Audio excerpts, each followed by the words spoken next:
अगर आपकी भी गाड़ी का बीमा नहीं है तो तुरंत करवा लीजिए, वरना पेट्रोल पंप पर अब नहीं मिलेगा आपको पेट्रोल, क्योंकि सुप्रीम कोर्ट ने अब सड़क सुरक्षा को लेकर जरूरी दिशा निर्देश जारी कर दिए हैं।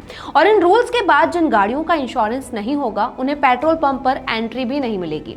अब आप सोच रहे होंगे कि आखिर पेट्रोल का इंश्योरेंस से क्या लेना देना, आखिर इस तरह के नियम को लाने की जरूरत ही क्यों पड़ी और इससे आम जनता का क्या फायदा और क्या नुकसान होने वाला है।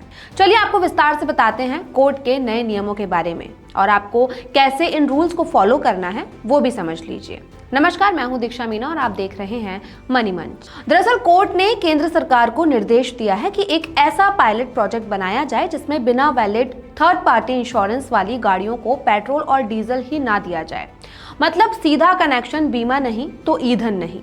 इसके साथ ही कोर्ट ने नई कार और बाइक खरीदने वालों के लिए भी बीमा की समय सीमा बढ़ा दी है। अब सवाल यह है कि आखिर कोर्ट को इतना सख्त कदम क्यों उठाना पड़ा। तो आपको बता दें, सुप्रीम कोर्ट के सामने जो आंकड़े रखे गए वो चौंकाने वाले थे। देश में सड़कों पर दौड़ रही करीब 56% गाड़ियों का कोई थर्ड पार्टी इंश्योरेंस ही नहीं है।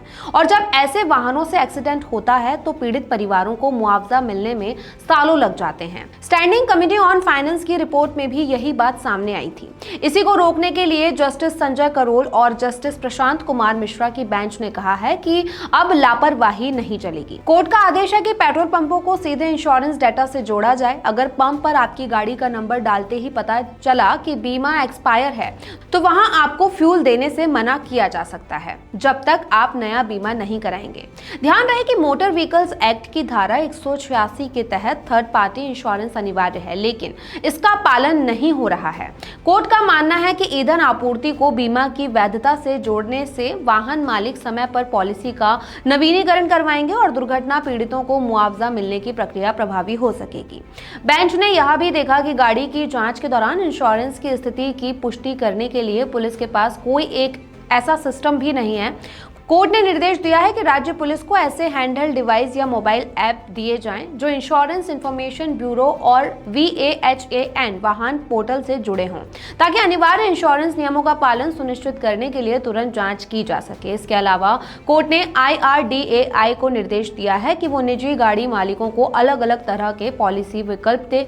इनमें मोटर वाहन अधिनियम के तहत न्यूनतम जरूरतों को पूरा करने वाली बेस पॉलिसी के साथ साथ add on cover, personal accident cover और ऑन डैमेज कवर भी शामिल हो। बता दें, कोर्ट के इस फैसले का मकसद आपको परेशान करना नहीं है, मकसद है सड़क पर पीड़ितों को तुरंत मुआवजा दिलवाना, क्योंकि एक्सीडेंट के बाद सबसे बड़ी लड़ाई बीमा कंपनी से पैसे निकलवाने की होती है। तो अगर आप गाड़ी चलाते हैं तो 2 काम जरूर करें। पहला, अपना थर्ड पार्टी इंश्योरेंस चेक करें और दूसरा, उसे समय पर रिन्यू करवा लें, वरना अगली बार पंप पर आपको वापस लौटना पड़ सकता है। याद रखिए, बीमा सिर्फ कागज नहीं, आपकी और दूसरों की सुरक्षा भी है। कोर्ट के इस आदेश पर आपकी क्या कुछ राय है, हमें कमेंट करके बताइए। साथ ही अगर ये वीडियो अच्छा लगा तो लाइक और शेयर भी कीजिए।